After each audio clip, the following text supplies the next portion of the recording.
आज सुनेंगे पितृपक्ष के दौरान सुनी जाने वाली पौराणिक कथा। पितृपक्ष यानी कि श्राद्ध पक्ष हिंदू धर्म में इसका बहुत ही बड़ा महत्व माना गया है।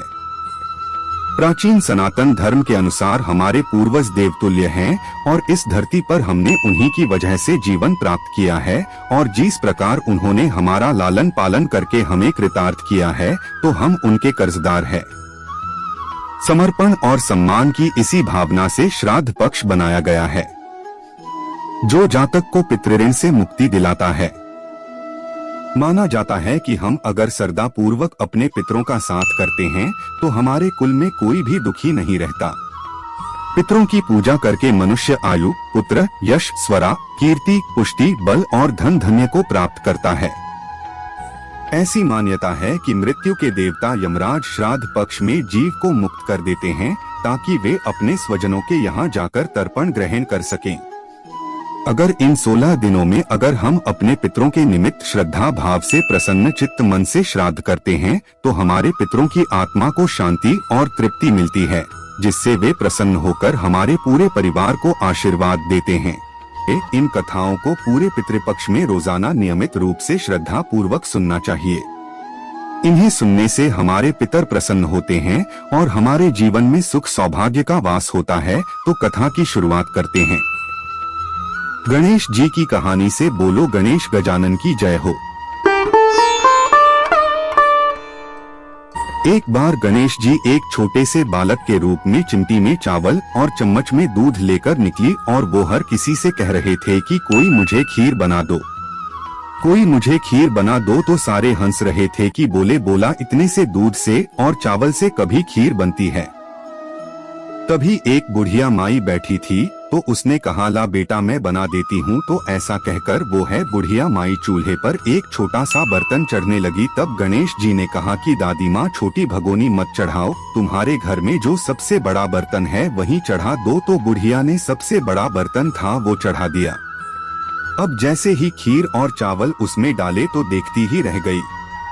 जो थोड़े से चावल थी, जैसे ही कि उसमें उठाना या तो वो है बर्तन पूरी तरह से भर गया और खीर में बहुत ही अच्छी खुशबू आने लगी। तो गणेश जी ने कहा कि दादी माँ मैं नहा कर आता हूँ, फिर आकर खीर खाऊंगा। तो खीर तो तैयार हो गई थी। खीर को देखकर बुढ़िया के पोते पोते खीर खाने के लिए रोने लगे। तो बुढ़िया माई ने कहा गणेश जी तेरे भोग लगाना। यह कहकर चूल्हे में थोड़ी सी खीर डाली और कटोरी भरकर बच्चों को दे दी। तो बुढ़िया की पड़ोसन छत पर से देख रही थी। तो बुढ़िया नहीं सोचा कि यह तो गणेश जी को चुगली कर देगी, तो उसने एक कटोरा खीर का बड़ा और उसको भी पकड़ा दिया। जब यह सब कुछ बुढ़िया की बहू ने देखा तो सोचा कि इस तरह से तो ये खीर खत्म हो जाएगी और मुझे तो खाने के लिए मिलेगी नहीं। तो उसने भी जल्दी से एक बड़ा सारा कटोरा खीर का भरा और खा लिया और कटोरे को चक्की के नीचे छुपा दिया। गणेश जी तो अभी आए नहीं थे तो बुढ़िया को भी भूख लगी थी, तो उसने भी एक कटोरा खीर का भरा और कीवर्ड के पीछे बैठकर एक बार फिर से कहने लगी कि गणेश जी आपको भोग लगे रहकर खाना शुरू कर दिया। तभी गणेश जी आ गई तो बुढ़िया ने गणेश जी को देखते ही कहा कि आजा रे गणेशा खीर खा ली, मैं तो तेरी ही राह देख रही थी। तो गणेश जी ने कहा कि दादी माँ मैंने तो फिर पहले ही खा ली। तो बुढ़िया ने कहा कब खाई? तो गणेश जी ने कहा जब तेरे पोता पोती ने खीर खाई तब मैं नहीं खाई, जब तेरी पड़ोसन ने खीर खाई तब भी मैंने खाई, और जब तेरी बहू ने खीर खाई तब भी खाई, और अब जब तुम खीर खा रही है तो मेरा पेट तो पूरी तरह से भर गया है। बुढ़िया माई तूने तो मेरा नाम लेकर भुग तो लगाया, तेरी बहू ने तो वो भी नहीं लगाया। तो बुढ़िया नहीं कहा बेटा तेरी सारी बात सच्ची है, पर मेरी बहू का नाम मत ले, वो तो सुबह से ही काम में लगी हुई है। उसने खीर कब खाई? तो गणेश जी ने कहा कि चक्की के नीचे देख झूठा कटोरा पड़ा है और मुझे बिना भोग लगाए ही खीर खा गई। तो बुढ़िया ने कहा बेटा बस कर, घर की बात है, घर में ही रहने दें। अब मुझे बता कि बची हुई खीर का क्या करूं? तो गणेश जी ने कहा कि पूरे नगर को न्योता दे दो और भोजन करवा दो। तो बुढ़िया ने पूरी नगरी को भोजन करवा दिया। फिर भी वो बर्तन पूरा ही भरा था। धीरे धीरे यह खबर राजा तक पहुंच गई तो राजा ने उस बर्तन को महल में मंगवा लिया और बुढ़िया से कहा कि बुढ़िया तेरे घर ऐसे बर्तन का क्या काम? ऐसा बर्तन तो राजमहल में अच्छा लगता है। तो बुढ़िया ने कहा कि ठीक है राजा जी, आप ले लो। तो राजा ने खीर का बर्तन महल में जैसे ही रखते हैं, खीर में कीड़े मकोड़े बिच्छू पैदा हो गए और खीर में बहुत बुरी तरह से दुर्गंध आने लगी। तो यह देखकर राजा ने बुढ़िया को बुलाया और कहा कि बुढ़िया, ये बर्तन ले जा जहाँ मैंने तुमको दिया। तो बुढ़िया ने कहा कि राजा, अगर आप देते तो पहले देते, यह तो बर्तन मुझे मेरे गणेश जी ने दिया है। तो बुढ़िया ने बर्तन वापस उठाया और अपने झोपड़े में ले गई। तो उसके झोपड़े में आते ही खीर तो सुगंधित तो हो गई, सारे बिच्छू काकड़े सब गायब हो गई। तो बुढ़िया ने गणेश जी से कहा कि गणेश जी, अब मैं बची हुई खीर का क्या करूँ। तो गणेश जी ने कहा कि झोंपड़ी के कोने में खड्डा खोदकर गाड़ दो, उसी जगह सुबह उठकर वापस खोदोगी तो धन के 2 घड़े भरे हुए तुम्हें मिलेंगे। ऐसा कहकर गणेश जी तो अंतर्ध्यान हो गई और जाते समय झोंपड़ी के लात मार गए। तो लात मारते ही झोंपड़ी के स्थान पर महल खड़ा हो गया। सुबह जल्दी ही बहू ने फावड़ा लिया और जहाँ पर खीर दबाई थी उस जगह को खोदिया, लेकिन बहू को तो कुछ भी नहीं मिला। तो बहू अपनी सास से कहने लगी कि सासू जी, थारो गणेश जी तो झूठो है। तो सासू ने कहा, बहू मारो गणेश झूठो नहीं है, ला मैं देखती हूँ। तो वह भावड़ा लेकर देखने लगी तो टोन टोन करते हुए 2 बड़े धन के भरे हुए निकल आई। तो बहू ने कहा, सासू जी, गणेश जी तो सचो है, मैं ही झूठी हूँ। तो सास ने कहा कि गणेश जी तो भावनाओं का भूखा है। यह कहकर बुढ़िया ने जोर से कहा कि बोलो गन्ने से गजानंद की जय हो। हे गणेश जी, जैसा आपने बुढ़िया को दिया वैसा सबको देना, जैसा राजा को दिया वैसा किसी को ना देना। दूसरी कथा, हमारे प्रत्यक्ष देवता सूर्य नारायण की एक ब्राह्मण था। वो है सूर्य भगवान का परम भक्त था। रोजाना नहाता धोता, कहानी कहता और सूर्य देव की पूजा करता, पर वह ब्राह्मण कमाई के नाम पर कुछ भी नहीं करता था। ब्राह्मण घर में रहता तो ब्राह्मणी बार बार कमाने के लिए परेशान करती और अगर कहीं बाहर जाता है तो पड़ोसी उसे निकम्मा कहकर चिढ़ाया करते थे। तो उन सबके ताने सुन सुनकर वह ब्राह्मण परेशान हो गया और एक दिन है, सुबह नहा धोकर अपने पूजन की सामग्री लेकर जंगल में चला गया और वहाँ पर एक सूखे पीपल के पेड़ के नीचे बैठकर पूजा पाठ करने लगा। पूजा पाठ करने के बाद में सूर्य भगवान की कथा कही और वही पीपल के पास एक सूखा तालाब भी था। उसमें थोड़ा सा पानी था तो वो उसी पानी से लोटा भरकर सूर्य भगवान को जल चढ़ाया। जैसे ही ब्राह्मण ने सूर्य देव को जल चढ़ाया तो वह पूजा का जल बहकर पीपल और सूखी तलाई में आ गया। जल के वहां जाते ही सूखा हुआ पीपल हरा भरा हो गया और सूखी जो तलाई थी वो साफ पानी से भर गई। उस जल में सूर्य भगवान दिखाई देने लगे और ब्राह्मण से कहने लगे कि ब्राह्मण, तू मांग क्या मांगता है। तो ब्राह्मण ने यह सुना तो वह तो डर गया और सोचने लगा कि पीपल में लगता है कोई भूत रहता है। रोज जब वह पूजा करता तो उसे वही आवाज आती। तो सुन सुनकर चिंता के कारण वह ब्राह्मण तो बिल्कुल ही दुबला पतला हो गया। तो एक दिन ब्राह्मणी ने सोचा कि ब्राह्मण को गई हुए कितने दिन हो गई, चलो आज जाकर उनकी खोज खबर लेकर आती हो। तो यह सोचकर ब्राह्मणी भी जंगल में आई। तो जैसे ही ब्राह्मणी ने ब्राह्मण को देखा तो आश्चर्यचकित हुई और पूछने लगी कि आपको ये क्या हो गया है, आप इतने दुबले पतले कैसे हो गए हैं। तो ब्राह्मण ने सारा हाल बताया। तो ब्राह्मणी ने ब्राह्मण की सारी बात सुनकर कहा कि आपके जल चढ़ाने के बाद में ये आवाज आती है तो मुझे तो लगता है कि सूर्य भगवान स्वयं आते ही कल अगर आपको फिर से वही आवाज सुनाई दे तो सब कुछ मांग लेना। तो ब्राह्मण ने कहा कि कैसे मांगू, मुझे तो कुछ मांगना ही नहीं आता, ज्यादा कुछ कहना होगा तो मैं तो भूल जाऊंगा। तुम मुझे कोई ऐसी तरकीब बताओ जिसे कम शब्दों में ज्यादा मिल जाए। तो ब्राह्मणी कहने लगी कि तुम इस प्रकार से कहना कि 9 खंडे के महल के अंदर सोने के पालने में पड़पोते को दास दासियों द्वारा खिलाते अपनी आँखों से देखूं। इस प्रकार लंबी उम्र, महल, बेटे, परपोते, बहुएं, धन सब कुछ मिल जाएगा। तो ब्राह्मण सुनकर कहने लगा कि मुझे तो समझ में नहीं आया। तो ब्राह्मणी कहने लगी कि धन होगा तभी तो सोने का पालना, दास दासियां होंगे, आंखें घुटने ठीक हो गए तो ही अपने को सोने के पाले में झूला झूला सकेंगे और देख सकेंगे, बेटे और बहू होंगे तो ही परपोते के दर्शन होंगे। तो यह सुनकर ब्राह्मण ने कहा, हाँ ठीक है, अब मुझे सब कुछ समझ में आ गया है। दूसरे दिन जैसे ही ब्राह्मण ने स्नान करके पूजा पाठ करके सूर्य देवता को अर्घ्य दिया तो आवाज आई। ब्राह्मण ने वैसा ही कहा जैसा ब्रह्माणी ने समझाया था। तो सूरज भगवान ने कहा कि देखने में तो भोला भाला लगता है, फिर भी एक बार में सब कुछ मांग लिया। फिर भी तुमने जो मांगा है वो तुम्हें अवश्य मिलेंगे। जहाँ तेरी हर इच्छा पूरी होगी। तो ब्राह्मण इस तरह का आशीर्वाद पाकर खुशी खुशी घर की तरफ चल पड़ा। घर आया तो देखा कि टूटी फूटी झोपड़ी की जगह एक नौखंडा महल खड़ा था। दास दासी आ जा रही थी तो ब्राह्मण ने कहा कि यहाँ पर मेरी थी और एक बूढ़ी ब्राह्मणी थी।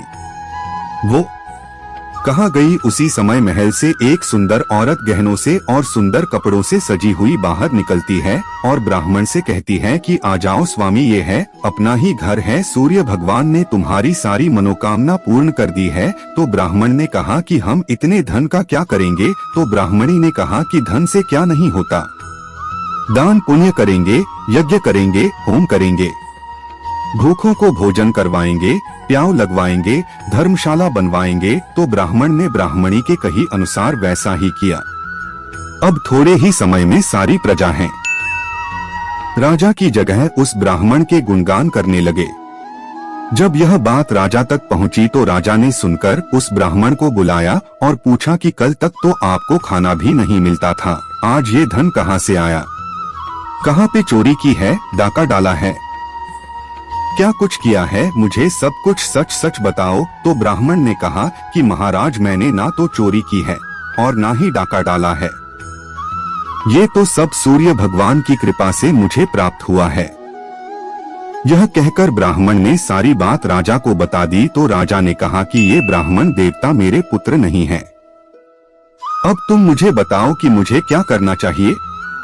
तो ब्राह्मण ने राजा को सूर्य भगवान की पूजा विधि बताई। तो राजा ने वैसा ही किया। तो राजा के घर 10वें महीने सुंदर पुत्र ने जन्म लिया।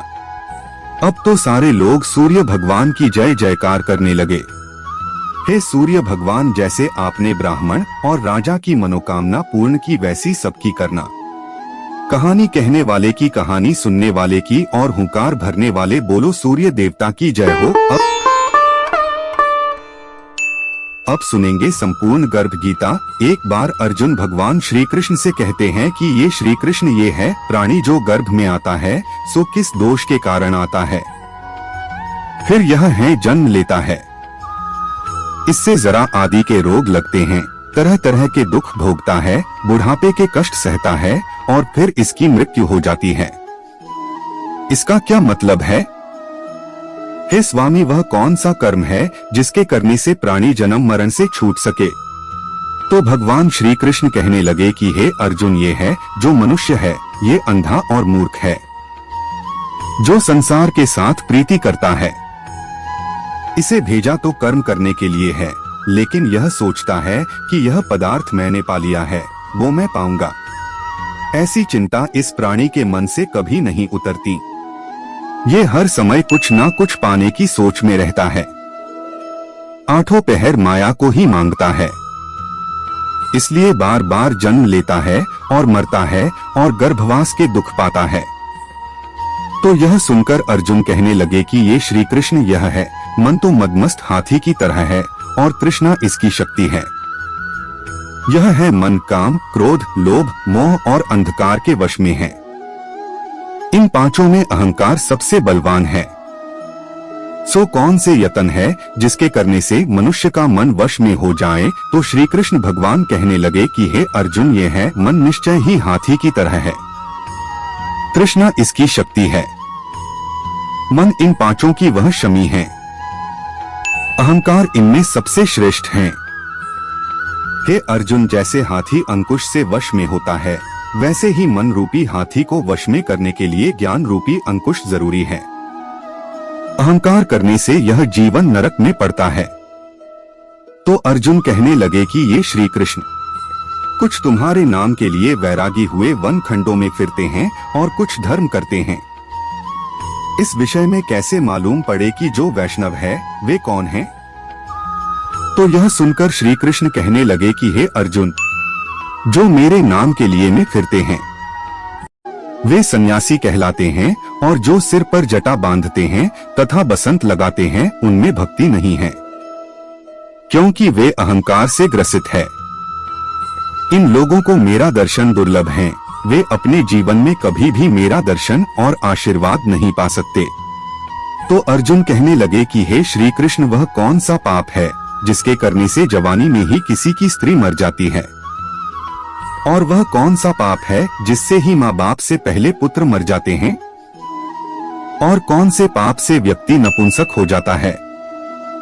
तो यह सुनकर भगवान श्री कृष्ण कहने लगे कि हे अर्जुन, जो आदमी किसी से कर्ज लेता है और वापस नहीं लौटता, तो इस पाप से उस आदमी की स्त्री मर जाती है, और जो किसी की अमानत को नहीं लौटाते हैं उनके पुत्र मरते हैं।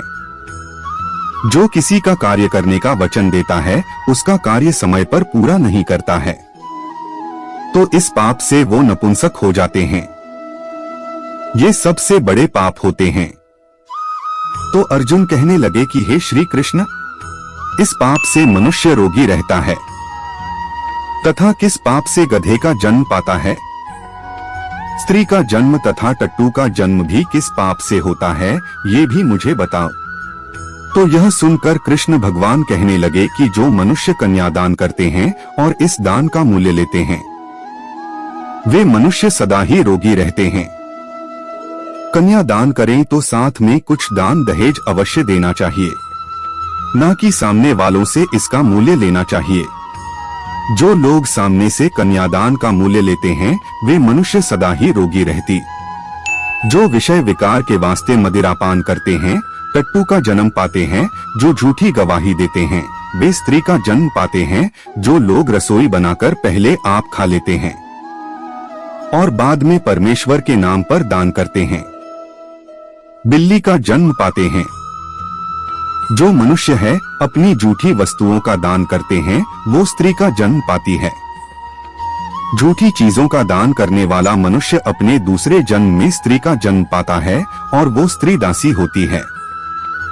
अर्जुन कहने लगे कि हे श्री कृष्ण, पाप के बारे में तो आपने मुझे आज पूरा विस्तार से बता दिया है, लेकिन कुछ और भी बातें हैं जो मैं आज आपसे पूछना चाहता हूँ।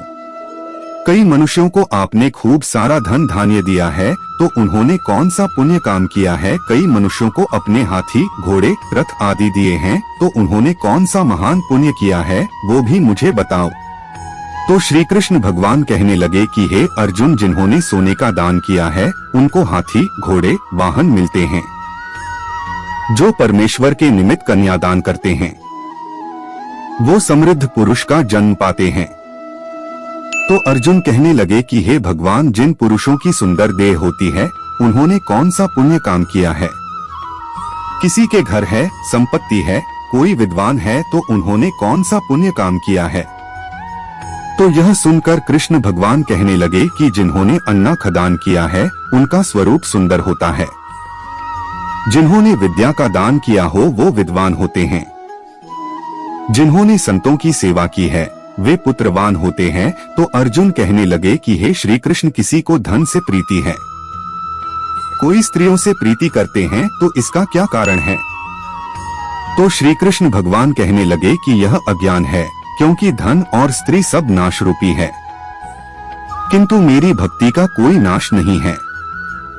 तो अर्जुन कहने लगे कि हे श्री कृष्ण, राजपाट किस क्रम से मिलता है और विद्या कौन से क्रम से मिलती है, ये भी मुझे बताओ। तो कृष्ण भगवान कहने लगे कि जो जीव श्री काशी में निष्काम भक्ति से तप करते हैं तथा वहां पर देह त्यागते हैं वो राजा होते।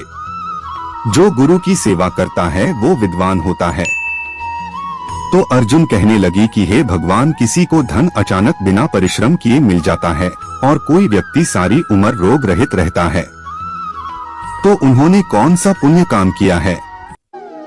तो कृष्ण भगवान कहने लगे कि जिन्होंने गुप्त दान किया हो उनको अचानक से ही धन मिलता है, और जिन्होंने परमेश्वर का कार्य और पराया कार्य सवार हो और अपना कोई एहसान नाम जताया हो वो रोग रहित होते हैं।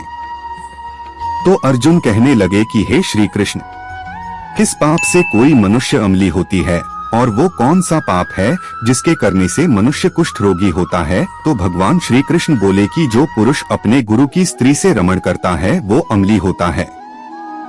जो गुरु से विद्या पढ़कर मुकर जाता है वो गूंगा होता है। जिन्होंने कुकर्म किया है वो कुष्ठ रोगी होता है। तो अर्जुन कहने लगे कि हे श्री कृष्ण, किसी की देह में रक्त का विकार होता है, वो किस पाप के कारण से होता है? कोई दरिद्र होता है, किसी की आयु खंड होती है, कोई अंधे होते हैं, कोई पंगुल होते हैं, वो कौन से पाप से होते हैं? कुछ स्त्रियां होती है जो बाल विधवा हो जाती है, उन्होंने कौन सा पाप किया होता है, यह भी मुझे बताओ। तो श्री कृष्ण भगवान कहने लगे कि हे अर्जुन, जो सदा क्रोधवान रहते हैं उनको रक्त का विकार होता है। जो आलस्य में डूबा रहता है वो दरिद्री होता है। जो कुकर्मी ब्राह्मण को दान देता है उनकी आयु खंड होती है, इसीलिए हमेशा सुपात्र ब्राह्मण को दान देना चाहिए। जो प्राणी स्त्री को नंगी देखता है गुरु की स्त्री पर कुदृष्टि डालता है। जिस आदमी ने गौ को या फिर ब्राह्मण को लात मारी हो वह अंधा और पांगुल होता है। जो स्त्री अपने पति को छोड़कर पराये पुरुष से संग करती है वो अगले जन्म में बाल विधवा होती है। तो अर्जुन कहने लगे हैं कि हे श्री कृष्ण, तुम पार ब्रह्मा हो, तुमको मेरा बारंबार नमस्कार। मैं तुम्हें पहले संबंधी जानता था पर अब परमेश्वर के रूप में जानता हूँ। हे पार ब्रह्मा, गुरु दीक्षित कैसी होती है, कृपा करके आज ये भी मुझे बताओ। तो श्री कृष्ण भगवान कहने लगे कि हे अर्जुन, तुम धन्य हो, तुम्हारी माता भी धन्य है जिनकी तुम जैसे पुत्र ने जन्म लिया है। जिसने गुरु दीक्षा के बारे में पूछा है तो मैं आज तुम्हें विस्तार से बताऊंगा, ध्यान पूर्वक सुनना। अर्जुन, सारे संसार के गुरु जगन्नाथ, विद्या का गुरु काशी, चारों वर्णनों का गुरु ब्राह्मण और ब्राह्मण का गुरु सन्यासी हैं। सन्यासी उसको कहते हैं जिसने सबको त्याग करके मेरी भक्ति में मन लगाया है, वह ब्राह्मण जगत गुरु है। हे अर्जुन, यह बात ध्यान देकर सुनने की है कि गुरु कैसा होना चाहिए। जिसने ये सब इंद्रिय जीती हो, जो मोह रहित हो, ऐसा गुरु परे जो परमेश्वर की जानने वाला हो गई, उस गुरु की पूजा सब प्रकार से करे। हे अर्जुन, जो गुरु का भक्त है वही मेरा भक्त है। जो प्राणी गुरु सन्मुख होकर मेरा भजन करता है उनका भजन सफल है। जो प्राणी गुरु के विमुख है उनको सप्तग्राम मारे का पाप है। गुरु से विमुख प्राणी का दर्शन करना भी योग्य नहीं होता, इसलिए गुरु विमुख प्राणी के दर्शन करने से बचना चाहिए। जो गृहस्थ गुरु से विमुख हो वह चंडाल किस मान है। जिस जिस जगह मदिरा का भांड हो वह जगहें अपवित्र होती है, चाहे वहां पर गंगाजल रखा हो वह भी अपवित्र होता है। इस तरह गुरु से विमुख का भजन करना भी अपवित्र होता है। उसके हाथ का देवता भी भोग नहीं लेते, उसके सारे काम निष्फल होते हैं। इन सब योनियों में सर्प की योनि सबसे बड़ी खोटी होती है, लेकिन इन सबसे खोटा वह मनुष्य होता है जो गुरु नहीं बनाता। गुरु बिना गति नहीं होती, वह अवश्य नरक को जाता है। गुरु दीक्षा बिना प्राणी के सारे काम निष्फल होते हैं। अर्जुन, जैसी चारों वर्णों को मेरी भक्ति करना योग्य है, वैसे गुरु की भक्ति और सेवा करना योग्य है।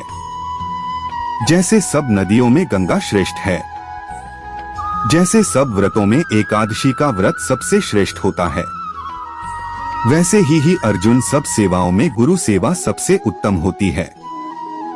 गुरु दीक्षा बिना प्राणी पशु योनि पाता है, धर्म करता हुआ भी पशु योनि में फल भोगता है। अर्जुन कहने लगे कि हे श्री कृष्ण, गुरु दीक्षा क्या है? तो यह सुन भगवान श्री कृष्ण ने कहा कि हे अर्जुन, धन्य है जन्म तेरा जिसने यह प्रश्न किया। गुरु और दीक्षा दो अक्षर है, हरिनाम इन अक्षरों का गुरु कहलाता है। इन चारों वर्णों को जपना ही श्रेष्ठ है। हे अर्जुन, जो गुरु की सेवा करता है वह मेरी सेवा करता है, मेरी उस पर प्रसन्नता होती है। मैं हमेशा उसे आशीर्वाद देता हूँ, मेरी कृपा से वह है 84 योनियों से छूट जाता है। जन्म मरण से रहित हो जाता है। वह कभी नरक नहीं भुगता। जो प्राणी गुरु की सेवा नहीं करता है वो 3,50,00,000 वर्ष तक नरक की यातना भुगता है। जो गुरु की सेवा करता है उसको कई अश्वमेध के पुण्य फलों की प्राप्ति होती है। हे अर्जुन, आज मैंने तुम्हें बहुत ही महत्वपूर्ण बातें बड़े ही विस्तार पूर्वक बताई है। तुम्हारा और मेरा यह संवाद जो भी प्राणी पढ़ेगा या सुनेगा उसे गर्भावस्था के दुखों से छुटकारा मिलेगा। उसकी 84 योनियां कट जाएगी। जो भी महिला अपने गर्भकाल में हमारे इस संवाद को सुनेगी तो उसकी संतान सुपात्र और ज्ञानी होगी। इसी कारण इस पाठ का नाम गर्भ गीता है। इसे श्री कृष्ण भगवान के मुख से अर्जुन ने सुना है। गुरु दीक्षा लेना उत्तम कर्म है। उसका फल यह है, नरक एवं 84 योनियों से जीव बचा रहता है। भगवान श्री कृष्ण उस पर हमेशा प्रसन्न रहते हैं और अपनी कृपा बनाए रखते हैं। तो इस तरह गर्भगीता पाठ का समापन हुआ। श्राद्ध की कथा। राजा कर्ण की मृत्यु के बाद सूर्यपुत्र कर्ण की आत्मा स्वर्ग पहुंची तो वहां पर खाने की बजाय ढेर सारा सोना दिया गया। तो सोने को देखकर कर्ण ने कहा कि मुझे सोने की नहीं, आहार की जरूरत है। मुझे जोरों की भूख लगी है और मैं उसी का इंतजार कर रहा हूँ।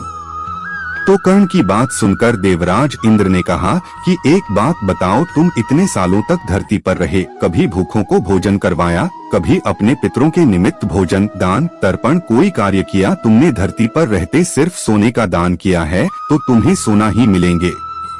तो कर्ण ने कहा कि मुझे अपने पूर्वजों के बारे में कुछ भी ज्ञात नहीं है, इसीलिए अनजाने में मुझसे यह गलती हो गई।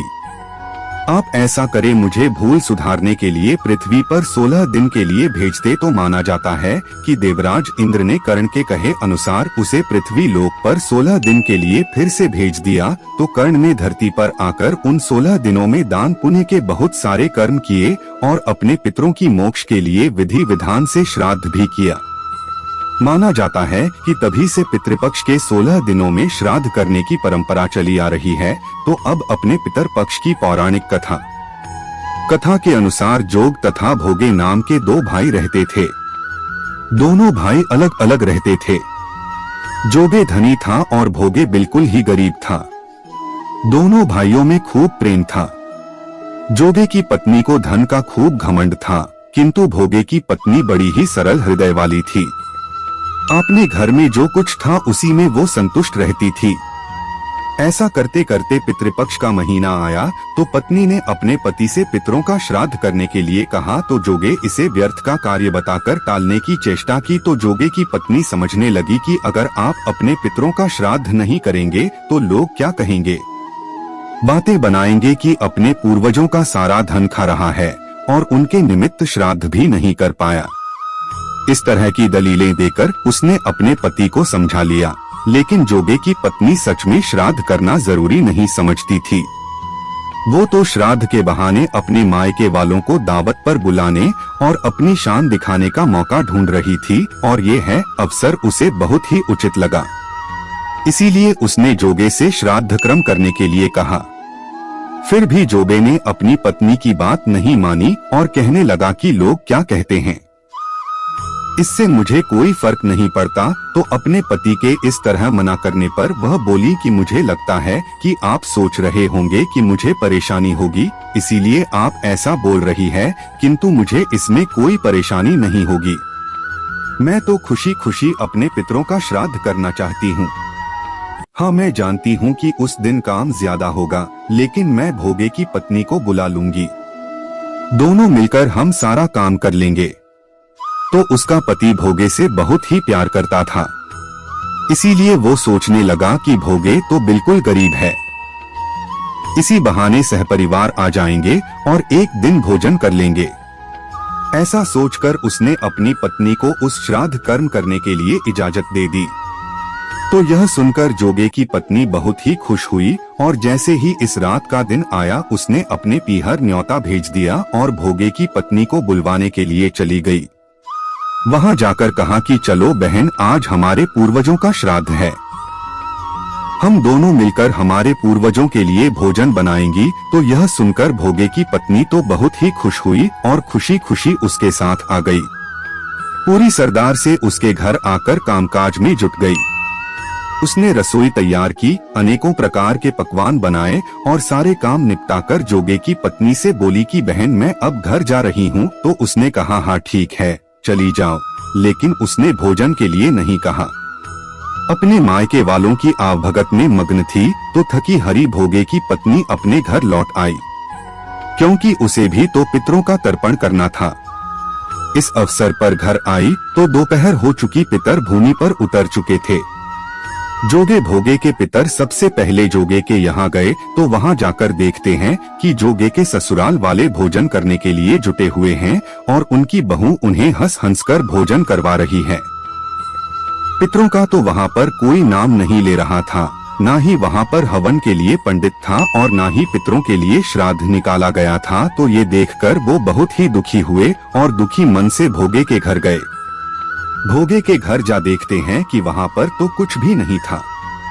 दोनों पति पत्नी उदास मन से बैठे थे और मात्र पितरों के नाम पर अगर दे दी गई थी तो पितरों ने उसकी राख चाटी और भूखे ही नदी तट पर जा पहुंची।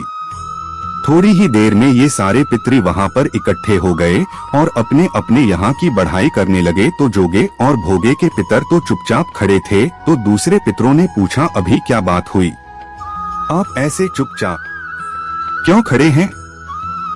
तो जोगे भोगे के पितरों ने अपनी आपबीती सुनाई और बताया कि किस तरह जोगी के यहाँ सब कुछ होते हुए भी रिश्तेदारों के साथ दावत उड़ाई जा रही थी और पितरों का नाम भी नहीं लिया। और भोगे का तो क्या कहे, वो तो बेचारा गरीब है। तो सारे पितरी कहने लगे कि अगर भोगे समर्थ होता तो तुम्हें भूखा नहीं रहना पड़ता, लेकिन भोगे के घर में तो 2 जून की रोटी भी नहीं है, वो आपको कहाँ से इस रात खिलाते।